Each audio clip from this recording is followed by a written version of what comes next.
Good afternoon, good afternoon. Hello, hello. So I'm sitting outside on our front porch because it is 86 degrees right now in the DFW Metroplex here in good old Texas. And for August, that's what month we're in, right? That's like unheard of. It's amazing. I was like, I need to be outside. So my kids are riding bikes, and thankfully my wonderful husband is watching them, and I get to talk to you guys. Hey Renee, hey Allison, saw you join in. Well, I looked at my clock and thought, oh man, I gotta get this in today. Good, good, I know. Well, that's kind of, I wondered if maybe I should do it later at night or early in the morning. I thought, nap time is a good time to chat. Hi Rachel. Hey Lori. Okay, Lori, so you were saying ADD squirrel the other day, not ad squirrel. I thought you were saying odd squirrel, and that has plagued me for the last 2 days. So I got your drift there about the squirrel. Hey, Mom! She's in Michigan. Where are you guys at right now? I know some of you are local. Rachel, you're in California, right? I know, Lori. The things that keep us up at night. Oy. Anyway. New York. Oh, that's right, Renee. Virginia. Oh, hey, Nicole. Indiana.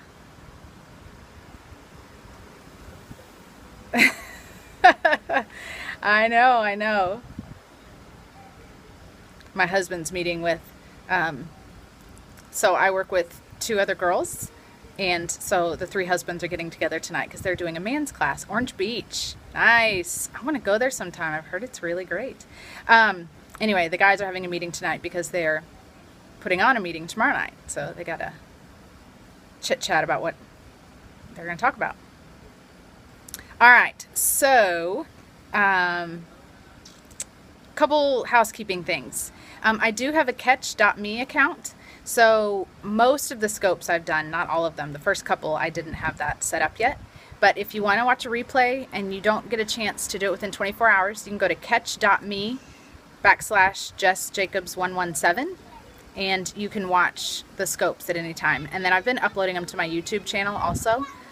So you can, I'm sure, Google that and find that. And you can watch the scopes there, but that depends on when I get those uploaded. But one of the first ones about how to get people to host a class, that one's only on my YouTube channel because I didn't have the catch.me account. So, housekeeping there. Okay. Oh yeah, another housekeeping item. So my husband's been doing scopes on, he is doing weightlifting, Olympic weightlifting, and sometimes he does CrossFit in there, and he's also doing a bunch on Young Living products. And so if you have a guy in your life that would be interested in that, or if you're interested in that, feel free to follow him. It's Jacobs117 or Jason Jacobs. His handle is Jacobs117. I don't know if you guys can hear the airplane going over. We live pretty close to the airport, and so there's constantly planes going overhead. I don't even hear them anymore typically. So yeah, follow my hubby if you're interested in, like this morning he talked all about the different shakes and the Pure Protein Complete, Balance Complete, Power Meal. I think he just did. Oh, at JJacobs117. Sorry, that's his handle. Anyway, so today he talked about all the different shakes and kind of what he does for his routines, and sometimes he talks about the supplements and the oils that he likes, so feel free to follow him if that is something that interests you. All right, so let's jump into today's topic. What does your workday look like once you become a leader? What's the definition of a leader? Let's get some interaction going here. A leader is what? Oh, good grief. Hold on. Difficulties. Someone who works with and leads their people. An example and support. Leads by example. Okay, good. What else?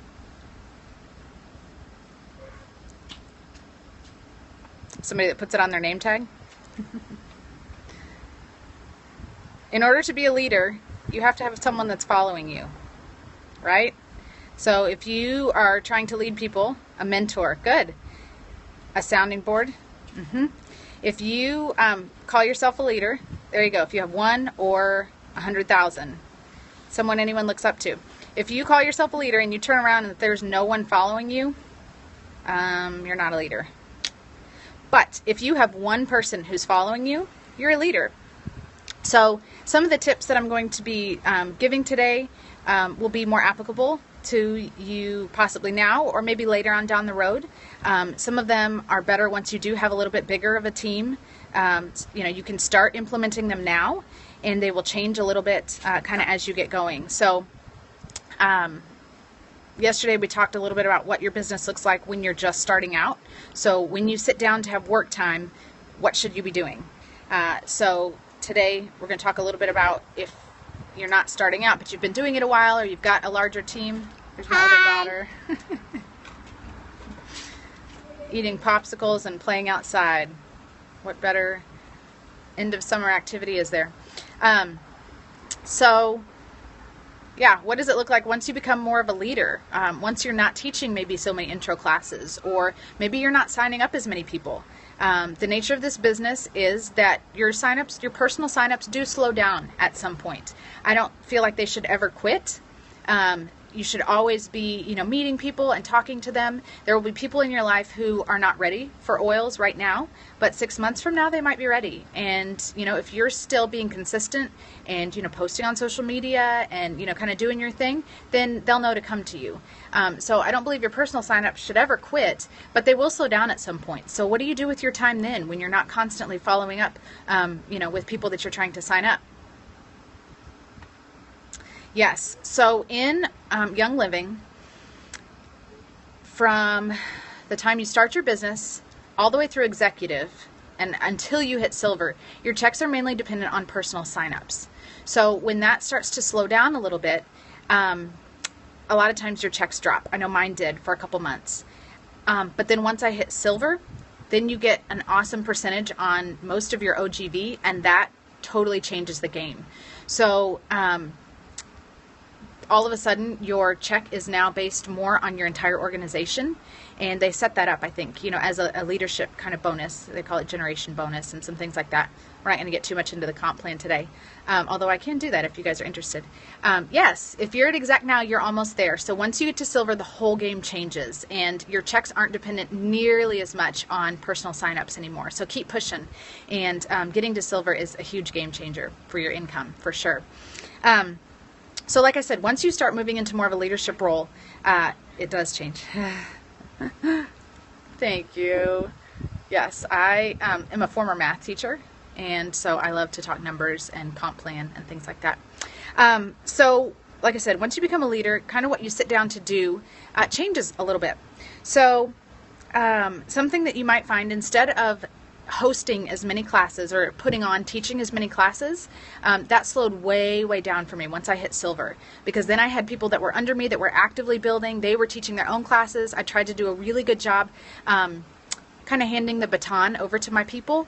I really only would teach a class maybe 2 or 3 times for someone before I kind of said, okay, now it's your turn. And if they were really hesitant, then, the second time or the third time I came over, I said, all right, why don't you share on these 3 oils, and then I'll do the rest. So begin to hand that over to them and just kind of pull them in and, get them to teach their own classes. So once I hit silver, I really had people that were kind of, teaching their own classes. And it was great because I got to take a little bit of a break, because I'd been teaching a ton of classes up until that point. So one of the things that I have really found useful and I enjoy doing for my team is kind of setting up a team class where possibly I teach it or one of the leaders teaches it, but anybody on my team can come and bring any interested prospects. And so what that does is it might give someone that, they might only have 1 or 2 people that are interested. And so they don't feel like, well, I don't really want to host a class, go to all the trouble of putting on a class. But if you provide one in your area, they might bring their friends to that. So it's also a good opportunity for people that didn't get to go to a class when they signed up. They can attend the class and learn more about the oils. So we try and do an intro class. Usually about once every other month, and then we also try and do like a Beyond the Basics class. So beyond, the kit, what other products would people maybe be interested in? What other oils? You can get into the supplements, you can get into skincare, all that kind of stuff. So one of the things that we have also enjoyed doing is the speed oiling classes. That's kind of a new thing to hit the scene in this last year or so. And do we like in person or online? We do both. typically I try and do one in-person class a month, and then a lot of times we'll broadcast that for our out-of-town people. But then we also try and do classes that are just online. And then we record those and we save the link in our business group for people to send out. So I see benefits to both, especially if your team is not all local. But I think that there's some really good things that come from in-person classes, especially when you're inviting kind of everybody around you, because that's when cool cross-line relationships can start. I've had a couple of those things happen at live classes, cross-line friendships made, and some neat, kind of business relationships start up that way. So I really do like the in-person classes, but there's lots of benefits to the online classes as well. So setting up classes for your team, like I said, invite everybody. Hey, if you haven't been to a class, if you want to, brush up on, if you got your kit 6 months ago and forgot everything you heard, come to this class and you can brush up on, what you heard, and feel free to bring a friend or two. And again, in a bigger atmosphere, sometimes it's less intimidating for people to bring someone. And it's more fun. We usually try and do ours at like a restaurant or something. A lot of times restaurants will have a back room that you don't have to pay for. People can buy food or whatever, and then you can do your class, and it's typically pretty free. Yes, I will. Let me write that down though so I don't forget it. We're actually going to do one here in a couple weeks, and we're possibly even going to Periscope it, which would be super fun. The class is typically really loud, a speed oiling class, because there's a lot going on at one time. It's not just one teacher. Absolutely. It's not just one teacher. It's, you've got little pockets of people and they're all teaching at the same time. And so it's pretty loud. But if we've got one person that has a cell phone and can go around and Periscope it, that might just work. So you can actually see, how we do ours. So setting up classes for your downline, that's something that's really helpful once your team starts to grow. Talking to your builders. So this is something that I am really trying to work on in my own personal business. Is I am, again, kind of to the point where I've got some really strong people in my different legs, and I am trying to just be more involved with them. And what can I do to help support them, because they don't need me to come teach a class. Most of them are running their own incentives. A lot of them have their own groups. So I really am, after convention, this is one of the things that I wrote down that I'm going to do better at, is just talking to my builders. If they need some encouragement, if they need somebody to, bounce ideas off of, that's really kind of where I find myself at right now. And so that's what I'm trying to do with some of my team. Training. So, oh, good. Okay, and tell me your name, because Eat, Love, Oil, that's not your name. But you're in Virginia. Okay, shoot that at me. Megan. Oh, Megan. Yes, I know who you are. Yes, hi. I taught your sister-in-law in Michigan. Super fun. Okay, thank you. That helps me so much because, Megan, I know who you are. So I like knowing who I'm chatting with now. Hi. Okay, trainings. Putting on trainings for your builders. You may not think you have a lot to offer, but if you are 2 steps ahead of the people that are following you, you know 2 steps more than they do. And I know when I decided to start doing business meetings, I wasn't quite silver yet. And, again, I didn't know what all I had to offer, but it was like, hey, listen, anything I've learned, I would love to share with you guys. And if any of it helps any of my people, do better than me or not make the same mistakes I did, let's do it. And so we have been putting on business meetings for almost 2 years now, every single month. Doing a business meeting, and I think it's super valuable. You can totally use lots and lots of tools out there. I mean, you can use the virtual office. You don't have to come up with tons and tons of stuff all on your own. But train your people, and if it's all online, do that. Maybe you don't have a lot of local people, but Skype in with them and chit chat, and maybe watch somebody's video together or do a book study. There's tons of things that you can do to improve, not only your business but the people below you, their business, and work on personal improvement, self-improvement, that kind of thing. But there's lots. Again, book studies are great for that. I'll read the same chapter and then check in and talk about it. Attending business meetings, but then it switches again to doing your own business meetings, and so I kind of touched on that a little bit and how you can do that. Online classes, again, putting on online classes.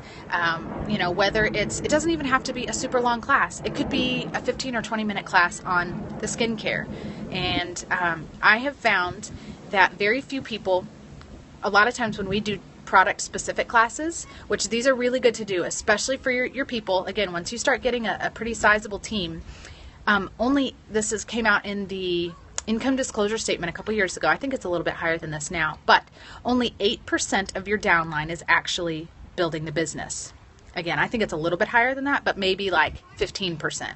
Okay, that means that 85% of your people are not building the business. They're just product users. So you want to make sure as a leader that you get those people, that you don't leave them behind. Just because they're not, trying to build a business doesn't mean that they can't find a lot of value in training that you can provide. So even just looking up products on the virtual office, looking in your reference book, and just kind of pulling some information together about some of the different supplements or the skincare, things like that. And then you can we've done conference calls before where it's on the phone, then you're not having to do face-to-face with people if that's not your strength. And just talking about some of the products and, okay, why is our multigreens product so great? Well, it's got some amazing essential oils in it. It's got Melissa essential oil, which is the second most expensive oil that we have, and it's in one of the supplements. You can take it and you can get it, and the supplement isn't super expensive, and it's also a greens product, so it's really good for your body. None of us get enough greens in our diet. So just stuff like that. You don't have to be an expert on it. Very little research will actually provide a lot of really useful things and can get your people turned on to new products. So begin to train your downline. Again, talk about products occasionally, not just business building topics. Developing tools for your team. I know, it's a really good product. It also has some other essential oils. Lemongrass, and it's got like 4 or 5, but the main one, the one that's super cool, is Melissa. So, okay, developing tools for your team. Good. Yeah, supplement classes are amazing because I think that's one of the most underutilized things that Young Living has as a whole. All of our supplements have essential oils in them. And so what that means is that the essential oils are going to help carry the nutrients and things to the different parts of your body, because one of the things that essential oils do is they help to oxygenate the body and move things throughout the body better and help your body utilize things better. So because all of our supplements have oils in them, your body is able to use them better, able to assimilate them better. So they're just awesome products all the way around. So that's a cool thing to tell your people that they never even knew. Yes, absolutely. That's a really big thing, is catching all those people who are just product users. And the consumable idea, again, not to bash any other company out there, but buying a bag or a purse or a piece of jewelry, those things never go away. And so, technically they might not have to order from you again until, maybe Christmas, something like that. But in a company that has consumables, hopefully they're using those things. They're drinking their Ningxia Red. They're taking the supplements, which means, they're going to need to order again. So there's so many reasons why this company is just amazing and is an incredible opportunity for people. Developing tools for your team. So this is a really good one. Again, if you've got an upline that's developed tools, use them. Don't feel like you have to, create your own. Sometimes it is good. For example, we just had a big class, and all of the platinums in the downline that I'm in, Oily Families, did a class last night on the new products from convention. And last month we did one on back to school stuff. So each of us took a product and made a little video about it and talked about it. Sometimes using, well, you know what? Look in your virtual office under My Account, and if you scroll down to the bottom there, it's going to tell you who your upline is. It's going to tell you who your sponsor was, and it's going to tell you who your nearest silver or above, and then your closest diamond. And if you can't get the information from that, you can call customer member services, and they will actually tell you who your upline is, and they'll even give you maybe their emails. So get in touch. I guarantee you somebody within 3 levels of you is actively building and would love to help you out. Okay, so do that. Find out who your upline is and reach out to them. Hey, I'm interested in building. Can you help me? And I guarantee you they will respond. Okay, developing tools. Good, thank you. I'm glad that they are helpful. It's a good product. Love them. So developing tools. I was mentioning that we had done this class. Sometimes it's fine to take your upline stuff. Totally fine. with their permission, obviously. But sometimes it's also useful if you create, maybe, you know, duplicate some of the things that they've done. Now, you don't have to recreate the wheel, but for example, last night we did some of the convention things. It would be a really good idea for you to get together with a couple of your leaders, maybe watch, you know, something that your upline has done, and then recreate it. Don't copy every word, you know, make it your own. Sometimes people like to see your face, you know, they like to interact with you. So, but a lot of times, you know, if they've created documents and things for you to use those. Post them, you know, in your Facebook group for your team. But there might be something that you find lacking, that you can't find a tool that you think would be really useful. Go create that. So that's going to be something that, you know, during your workday as a leader, you might find yourself needing to do that. And then the last thing is raising up leaders. So you want to duplicate yourself. I'm really big into empowering, not enabling. And that's going to be a scope for another day. But you want to empower people. You want to give them the ability to lead their own teams. I find it, I hope that airplane is not too loud. It's really loud here. And when I'm on the phone, it totally drowns out anybody. We'll let it pass a bit. I find it a huge compliment when one of my leaders stops attending my business meetings and they start leading their own. That's awesome. That means I've done a really good job empowering that person. I do not want to have to answer, you know, what is lavender good for the rest of my life for every person in my downline. I want to be able to empower people to find that answer on their own. Give them the tools. Give them, you know, point them to the places where they can find those answers. I am not the expert. I don't know it all. And I will gladly point to other, you know, resources and places that people can get answers from. So raising up leaders, you know, again, training them to go train their people, providing tools for them to go take and to use. I know we kind of created a boot camp of sorts, called it a leadership training. And one of the biggest things was, you know, I gave it to my leaders and said, here, go use this with your teams. Go take it, change it, make it your own, do what you want, but, you know, use this and train your people, because that's really what we're trying to do. I don't want people to continually have to come back and ask me questions, and, you know, I don't want to be the expert. I want to be able to point them, you know, to teach them how to get their own answers, which is not to say that I just throw them out there, you know, to the sharks. But oh, it must be a busy time of day for airplanes. Anyway, okay, so that's another scope. We're not going to get all into that. That's really all I have for today. So hopefully you gained a couple things. Again, as you find yourself in a leadership position, you know, what you do on a daily basis kind of starts to change. But then what's fun is every once in a while when you do get to sign up somebody else, you know, it is kind of fun going back to that and getting to talk to a new person about their oils, because it doesn't help, you know, it doesn't happen all the time. I will say for me personally, typically I sign up 1 to 2 people a month still. I've been doing this seriously as a business for about 2.5 years, and I still sign up 1 to 2 people a month. There have been a couple months where I haven't signed anybody up, but for the most part, I'm still signing people up. So don't ever lose sight of that, and don't ever think that that's going to completely go away. Thank you. I will compensation plan. We will do a scope on that. There was a question that just rolled by, and how do I get people to attend events? I think a couple things. Looking like it's very well put together is an important part. Whether it is or not is another thing, but get a nice graphic together and put that out on social media. Good. Put that out on social media, email it out to your team, talk to your leaders and get them. Hi. Yes, very good. Very good, Megan. Yes, it does slow down a little bit. Okay, so attending business meetings. I know sometimes I have trouble too. And sometimes I wish that I didn't, you know, we didn't put it online, because I feel like, oh, people go, I'll just watch it online. But chances that they actually do that, you know, I'll catch it tomorrow night. I'm just really busy tonight.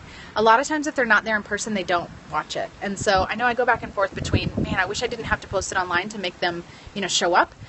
But lovely people like you, Lori, we want to make sure that we're supporting people that aren't local too. So that can be difficult. And, you know, again, the things that happen when you show up to a business meeting, again, the relationships, even people just getting to meet some builders that I've never actually met before. Like, I've only seen them on Facebook. It's super fun for me to be able to meet other people. And cool. So Nicole says they do a live giveaway. So that would be, you know, possibly an incentive to get people there.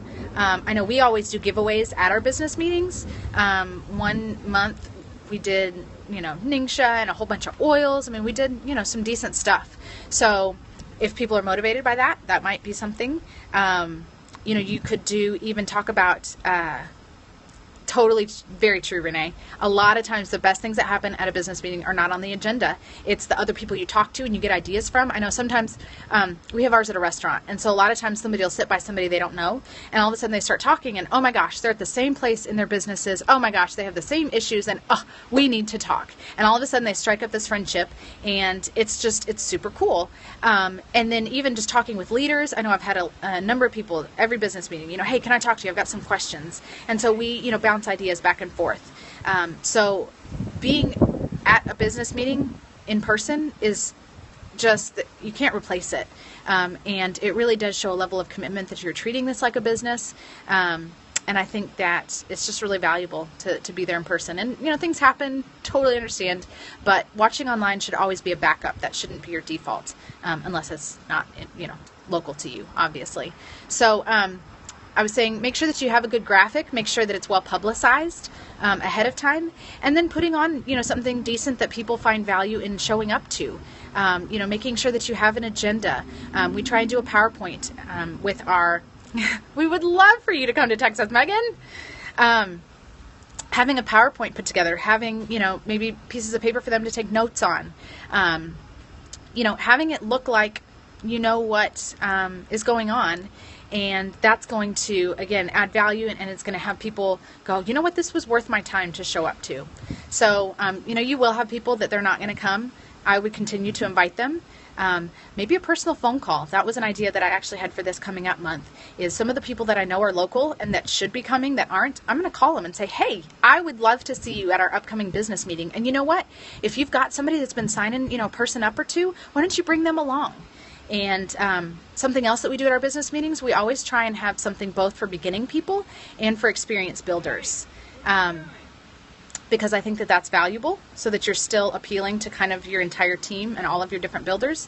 But then again, if you are an experienced builder, there's still always value in showing up to your upline's business meetings. Even if it's just for your new people to see that you're showing up and that you're treating this seriously, you can help support and answer questions, all those kinds of things. We also always have a Zydo at our business meeting, and we offer them for free. So that might be something that, again, you know, sometimes if people don't have their own, oh, you're so welcome. If people don't have their own inner, what's that called? External, internal motivation to show up at the business meeting, then something external might motivate them, like a Zydo scan or a raffle prize, stuff like that. So those are definitely things that you could tell people about that you do at your business meetings. All right, trying to keep these short, but it's not always possible. So I'm going to call it a day, and feel free to share this Periscope with people. Again, you can swipe left to right if you're on an iPhone, or up, I think, if you're on an Android, and you can click share, and then your followers will see this Periscope. Like I said at the beginning, I do have a catch.me account, and I also have a YouTube account that you can catch these on. So thank you guys so much for tuning in. All the love, all the hearts. I love hopping on and chit-chatting with you guys. Oh, thank you. Hey, I've learned a handful of things, and I'm happy to share them. So that you guys find value in this is awesome, and I love teaching and talking and sharing, and so this is fun for me too. So thank you guys for tuning in. I hope you have a beautiful day. This wonderful 86-degree weather here in Texas. Thank you, Lori. Thank you getting there. Hopefully cutting out coffee is going to help with that. Day 5, no coffee. I'm doing really well. It's more just that I enjoy, you know, the taste of coffee and just the whole experience. Didn't have any caffeine headaches or anything, but trying to cut out some caffeine in my life. You know, they say it's not good for you. So anyway, I know. Solidarity, we can do it. Okay, y'all, love you. Have a great day. Bye.